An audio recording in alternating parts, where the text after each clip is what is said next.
तो दोस्तों आज दिन हो चुका है 20 नवंबर 2021 शनिवार का और आज के मुख्य समाचार आपके लिए हाजिर हैं। मुख्य समाचार में आगे बढ़ने से पहले आइए नजर डालते हैं आज की कुछ महत्वपूर्ण खबरों पर।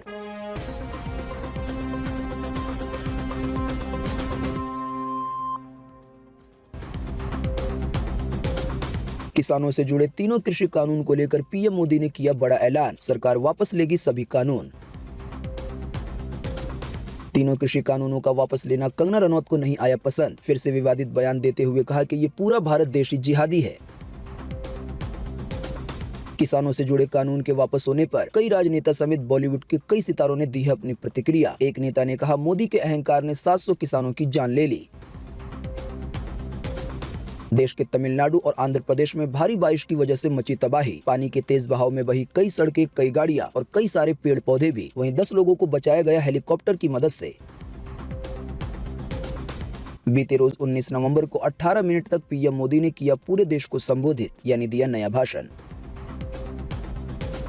कोरोना वायरस को लेकर फिर आई एक डराने वाली खबर। साथ ही अमेरिका की एक स्टडी से पता चला है कि कोरोना वायरस का पहला मरीज कहां मिला था। तो दोस्तों आज के इस मुख्य समाचार में हम आपको इन्हीं सब और इसी तरह की और भी बड़ी खबरों के बारे में बताने वाले हैं। इसी की वजह से वीडियो को थोड़ा सा भी ना भगाएं और देखें ध्यान से आखिर तक। तो दोस्तों आइए बिना देर किए चलते हैं सीधे आज की पहली बड़ी खबर की तरफ।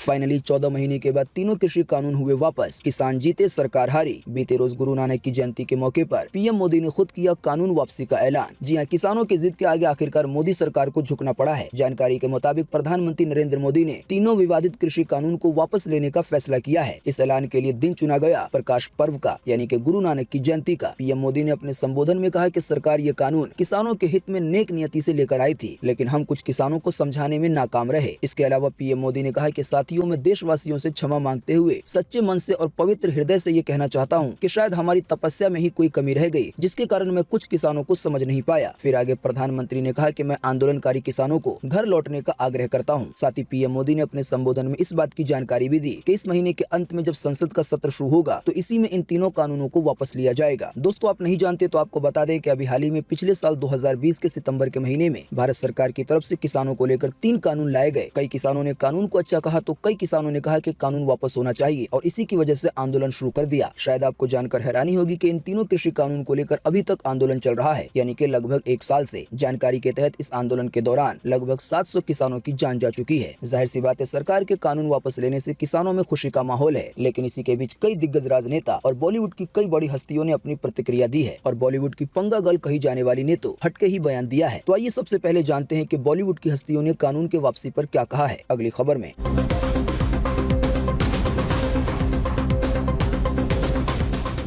पीएम मोदी के तीनों कृषि कानून वापस लेने के बाद बॉलीवुड के सितारों ने दी है ऐसी प्रतिक्रिया। दोस्तों एक्ट्रेस तापसी पन्नू ने कानून के वापस होने पर सबको बधाई दी है। तापसी ने पीएम के ऐलान वाला एक स्क्रीनशॉट शेयर करते हुए लिखा है, इसके साथ ही गुरु पर्व दिया सबनू बधाइयां। तापसी पन्नू के इस ट्वीट से ये साफ जाहिर होता है पीएम मोदी के फैसले पर वो बेहद ही खुश हैं। वहीं इस बारे में मशहूर एक्टर सोनू सूद ने कहा है कि किसान वापिस अब अपने खेत में जाएंगे, देश के खेत फिर से लहराएंगे, धन्यवाद नरेंद्र मोदी जी। वहीं एक्ट्रेस ऋचा चड्ढा ने इस बारे में कहा कि भारत को अपने किसानों से सीखने की जरूरत है, सलाम जीत गए आप। साथ ही ऋचा ने किसानों से कहा कि आपकी जीत सबकी जीत है। वहीं एक्ट्रेस अमीषा पटेल ने कहा कि गुरु पर्व के पावन मौके पर इससे अच्छा तोहफा और क्या हो सकता है। दोस्तों आइए अब अगली खबर में बात करते हैं कंगना रनौत, यानी कि उन्होंने इस मामले पर क्या कहा है।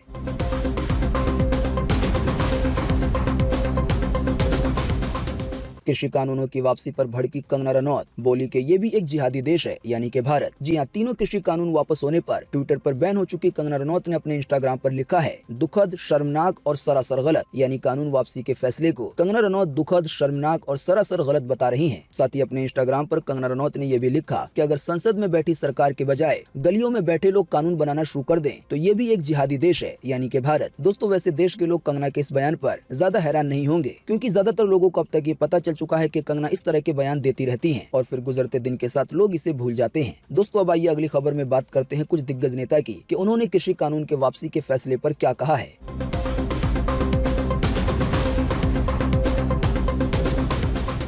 मोदी के अहंकार ने 700 किसानों की जान ले ली, सड़क पर उतरी जनता तो डर गई सरकार। जी हां, एएमएम पार्टी के प्रमुख यानी कि असदुद्दीन ओवैसी ने तीनों कृषि कानूनों के वापस लेने पे कहा कि मोदी के अहंकार ने 700 किसानों की जान ले ली। साथ ही कहा कि अगर मोदी अहंकार न दिखाते तो ये कानून नहीं बनता और 700 किसानों की जान नहीं जाती। कानून वापसी के फैसले में सरकार ने देर कर दी। वहीं बसपा नेता अखिलेश यादव ने कहा कि किसानों के प्रयासों की आखिरकार जीत हुई। ये अहंकार की हार है और किसानों की गणतंत्र की जीत है। लोग आने वाले चुनावों में केंद्र सरकार को माफ नहीं करेंगे। साथ ही किसान नेता पी चिदंबरम ने कहा कि जो लोकतांत्रिक विरोध से हासिल नहीं किया जा सकता वो आने वाले चुनाव के डर से हासिल किया जा सकता है। यानी पी चिदंबरम के कहने का मतलब है कि ये कानून वापसी दिल से नहीं बल्कि चुनाव के डर से हुई है। वहीं भाजपा नेता गृह मंत्री अमित शाह ने पीएम मोदी के इस फैसले पे खुशी जताई है। वहीं कांग्रेस नेता प्रियंका गांधी ने कहा कि चुनाव आया तो माफी मांग रहे हैं। इसके अलावा दिल्ली की सरकार यानी कि अरविंद केजरीवाल बोले आज के दिन बड़ी खुशी मिली। वहीं बहुजन समाज पार्टी की अध्यक्ष मायावती ने कहा कि मरने वाले किसानों की परिवार की मदद करे सरकार। वहीं कांग्रेस के मशहूर नेता राहुल गांधी ने कहा कि देश के अन्नदाता ने सत्याग्रह से अहंकार का सर झुका दिया। अन्याय के खिलाफ जीत मुबारक हो। वहीं पंजाब के पूर्व मुख्यमंत्री अमरिंदर सिंह ने तीनों कृषि कानून के वापस लेने पर प्रधानमंत्री नरेंद्र मोदी का शुक्रिया अदा किया। हालांकि दोस्तों पीएम मोदी के इस ऐलान के बाद यानी कि तीनों कृषि कानून वापस लिए जाएंगे, फिलहाल आंदोलन खत्म नहीं होगा, ऐसा किसान नेता राकेश टिकैत का कहना है। किसान नेता राकेश टिकैत ने कहा कि जब तक तीनों कानून को संसद में रद्द नहीं किया जाएगा यानी कि कानूनी रूप से, तब तक आंदोलन जारी रहेगा। इसके अलावा आपको बता दें तीनों कृषि कानून के आंदोलन में जितने भी किसानों की जान गई है उसके लिए पंजाब सरकार ने एक बड़ा फैसला लिया है। देखें अगली खबर में।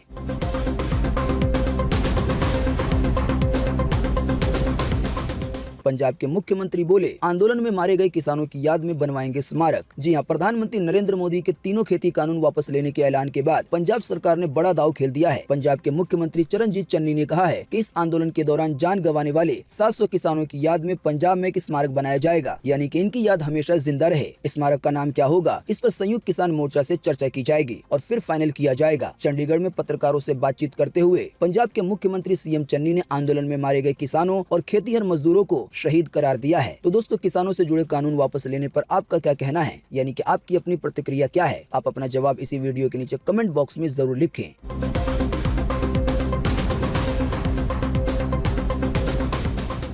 नई स्टडी में बड़ा खुलासा, चीन के वुहान के सी फूड मार्केट का वेंडर था पहला कोरोना का मरीज। जी हां, कोरोना महामारी की उत्पत्ति को लेकर दुनिया भर में रिसर्च जारी है, लेकिन इसी के बीच अब एक नई अमेरिकी स्टडी में ये खुलासा हुआ है कि कोरोना का पहला मरीज चीन के वुहान सी फूड मार्केट का एक वेंडर था।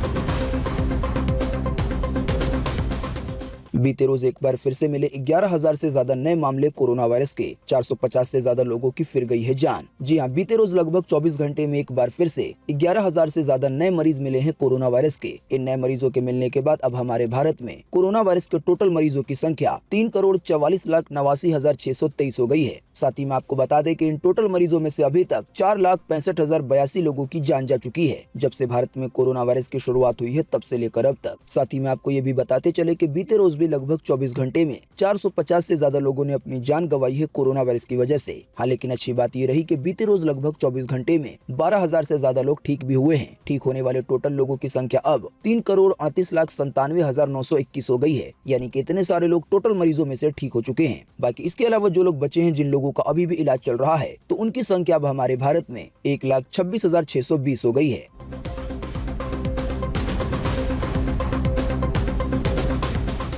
भारी बारिश ने देश के कई इलाकों में मचाई भयंकर तबाही। पानी का बहाव हुआ इतना ज्यादा तेज कि बह गई सड़कें, गाड़ियां और पेड़ पौधे भी। कई लोगों को बचाया गया हेलीकॉप्टर से। तमिलनाडु, आंध्र प्रदेश और पुडुचेरी का है ये हाल। जी हां, तमिलनाडु, आंध्र प्रदेश और पुडुचेरी में भारी बारिश से तबाही मची हुई है। सड़कें और घर पानी में डूबे हुए हैं। कई रास्ते ऐसे हैं जो बह गए हैं। लोगों को बचाने के लिए एयरफोर्स और बचाव दल कई इलाकों में रेस्क्यू ऑपरेशन चला रहे हैं। इन सब के बीच सबसे डराने वाली फोटो आंध्र प्रदेश के अनंतपुरम जिले से आई। लगातार 2 दिन की बारिश से यहाँ की चित्रवादी नदी में बाढ़ आ गई। बाढ़ में एकदम से 10 लोग फंस गए। स्थानीय विधायक प्रकाश रेड्डी ने इसकी जानकारी मुख्यमंत्री को दी। इसके बाद देश की सेना यानी कि नेवी के एक हेलीकॉप्टर ने इन्हें बचाया। इसके अलावा इसी बाढ़ को लेकर ये जानकारी मिली कि 10 लोगों को तो बचा लिया गया, लेकिन 20 लोग बह गए। उनमें से 8 लोगों की जान जा चुकी है, क्योंकि इन 8 लोगों के शव मिल चुके हैं। 12 लोग अभी भी लापता हैं। भारी बारिश का कहर कितना ज्यादा भयंकर है, इससे जुड़ी कुछ तस्वीरें आपकी स्क्रीन पर दिखाई जा रही हैं।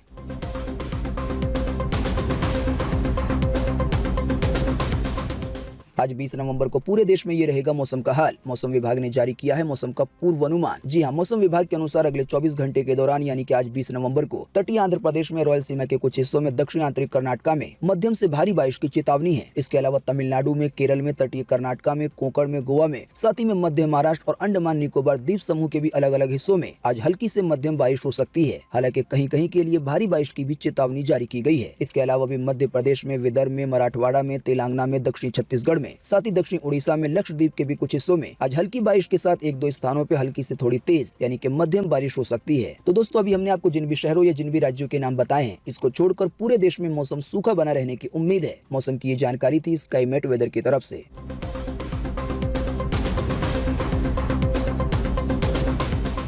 पीएम मोदी ने झांसी और सेना को दी कई सौगातें। बीते 19 नवंबर को हुआ एक बड़ा कार्यक्रम। जी हां, वीरांगना महारानी लक्ष्मीबाई की धरती से राष्ट्र रक्षा समर्पण पर्व पर प्रधानमंत्री नरेंद्र मोदी ने सशक्त राष्ट्र का मंत्र देते हुए कहा कि एक समय भारत की पहचान हथियार खरीदार देश के रूप में होती थी, मगर आज हिंदुस्तान मेक इन इंडिया और मेक फॉर वर्ल्ड की दिशा में काम कर रहा है। जानकारी के मुताबिक रक्षा मंत्रालय ने 200 से ज्यादा उपकरणों की सूची जारी की है, जो अब केवल देश में ही खरीदे जाएंगे। इन्हें विदेश से खरीदने पर पाबंदी लगा दी गई है। साथ ही इसी कार्यक्रम के दौरान पीएम मोदी ने देश की सेना को कई सारे फीचर से लैस लड़ाकू हेलीकॉप्टर का भी तोहफा दिया। जानकारी के मुताबिक लाइट कॉम्बैट हेलीकॉप्टर को देश के अंदर ही बनाया गया है और ये 16,500 फीट की ऊंचाई तक उड़ सकता है। बाकी इसी को लेकर कहा गया कि आने वाले दिनों में जब इस तरह के हेलीकॉप्टर हमारे देश में बनने लगेंगे या इसके अलावा और भी जो दूसरी चीजें बनेंगी, तो इससे रोजगार भी बढ़ेगा।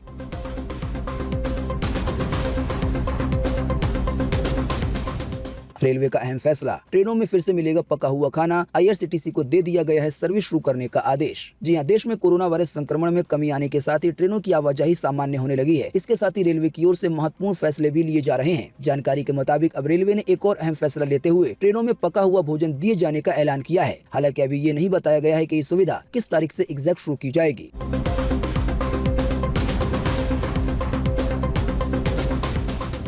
रानू मंडल अब इस मशहूर हीरो के साथ करने जा रही हैं काम। कभी स्टेशन पर गाना गाकर मांगती थी भीख। जी हां, लता मंगेशकर का गाना एक प्यार का नगमा है गाकर रातों रात स्टार बनने वाली रानू मंडल के दिन अब बदल चुके हैं। हिमेश रेशमिया के साथ गाना गाने वाली रानू के पास अब एक और फिल्म में गाना गाने का ऑफर आया है। हालांकि ये ऑफर बॉलीवुड से नहीं बल्कि बांग्लादेश से मिला है। जानकारी के मुताबिक रानू मंडल को बांग्लादेश के फिल्म स्टार हीरो अलोम द्वारा निर्मित 2 अलग अलग फिल्मों के लिए 2 गानों की पेशकश की गई है।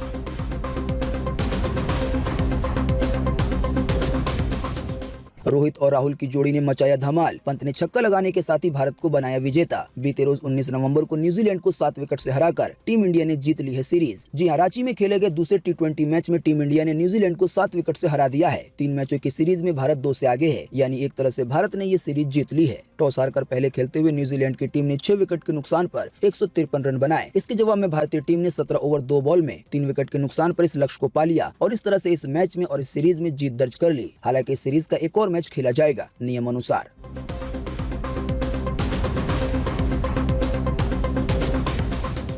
क्रिप्टो करेंसी यानी कि बिटकॉइन जैसी की कमाई पर लग सकता है टैक्स। भारत सरकार क्रिप्टो करेंसी को टैक्स के दायरे में लाएगी। बजट में किया जा सकता है कानूनों में बदलाव। जी हां, सरकार क्रिप्टो करेंसी को टैक्स के दायरे में लाने के लिए आयकर कानूनों में बदलाव करने पर विचार कर रही है। अगले साल बजट में बदलाव किए जा सकते हैं। रेवेन्यू सेक्रेटरी तरुण बजाज ने इसकी जानकारी खुद दी है।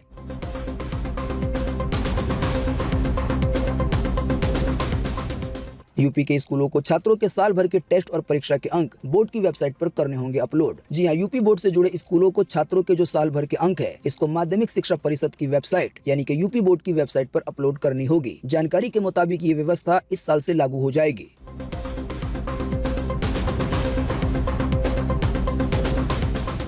दिल्ली का सदर बाजार देश का नंबर 1 बना पुलिस थाना। अमित शाह ने ट्रॉफी देकर एसएचओ को किया सम्मानित। जी हां, दिल्ली पुलिस के इतिहास में बीते शुक्रवार को एक बड़ी उपलब्धि दर्ज हुई। दिल्ली नॉर्थ डिस्ट्रिक्ट के सदर बाजार थाने को देश का सर्वश्रेष्ठ पुलिस थाना चुना गया, यानी कि सबसे अच्छा थाना। गृह मंत्रालय की ओर से कराए जाने वाले देश भर के पुलिस थानों के सालाना सर्वे के औपचारिक नतीजे बीते शुक्रवार को घोषित किए गए। जानकारी के तहत देश में कुल 15,555 पुलिस थाने हैं और इनमें से सबसे अच्छा राजधानी दिल्ली का जो सदर बाजार थाना है उसे माना गया।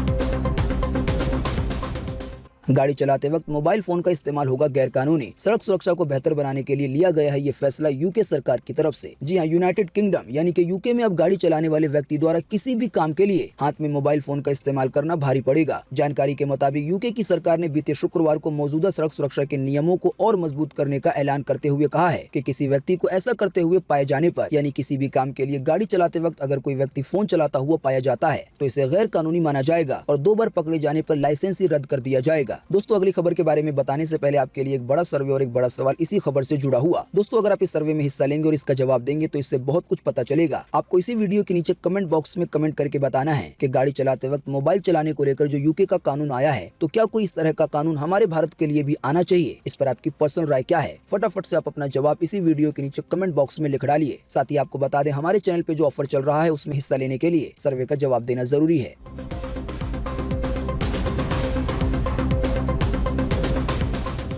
श्रीलंका में सामने आया कोरोना डेल्टा वेरिएंट का नया स्वरूप। हांगकांग की लैब भेजे गए हैं नमूने। जी हां, श्रीलंका में बीते शुक्रवार को कोरोना वायरस के डेल्टा वेरिएंट का एक नया स्वरूप पाया गया है। वैसे आप नहीं जानते हैं तो आपको बता दें कि हमारे देश में अभी पिछली बार कोरोना वायरस के जिस वेरिएंट ने तबाही मचाई थी उसका नाम डेल्टा ही था। तो ताजा जानकारी के तहत इसी डेल्टा वेरिएंट का एक और नया स्वरूप पाया गया है। हांगकांग की एक लैब में इसे जाँच के लिए भेजा गया है। जाँच के बाद पता चलेगा कि ये कितना ज्यादा खतरनाक है।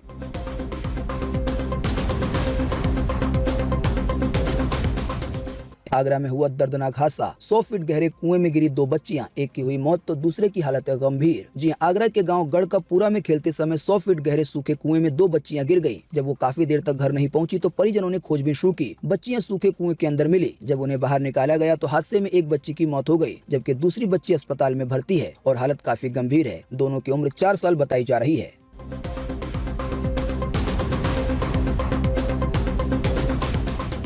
हरिद्वार में दिखा आस्था का सैलाब। 14 लाख श्रद्धालुओं ने किया पूर्णिमा स्नान। भीड़ के आगे ट्रैफिक प्लान हो गया ध्वस्त। जी हां, कार्तिक पूर्णिमा पर हरिद्वार में लाखों श्रद्धालुओं ने बीते रोज गंगा की पूजा अर्चना करते हुए पवित्र डुबकी लगाई। इसके बाद श्रद्धालुओं ने दीपदान भी किया। हरिद्वार में श्रद्धालुओं की भीड़ इतनी ज्यादा थी कि जो ट्रैफिक का प्लान था कि उसे मैनेज किया जाएगा वो भी ध्वस्त हो गया। तो दोस्तों, आज 20 नवंबर 2021 की यही ताजा खबरें थी और महत्वपूर्ण खबरें थी। उम्मीद करते हैं इससे आपको काफी कुछ जानकारी मिली होगी। हम बस इसके बदले में आपसे इतना ही चाहते हैं कि आप इस वीडियो को लाइक कर दें और शेयर कर दें, क्योंकि आपका लाइक और शेयर करना ही होता है हमारी मेहनत का फल। वीडियो देखने के लिए आपका बहुत बहुत धन्यवाद। Thanks for watching.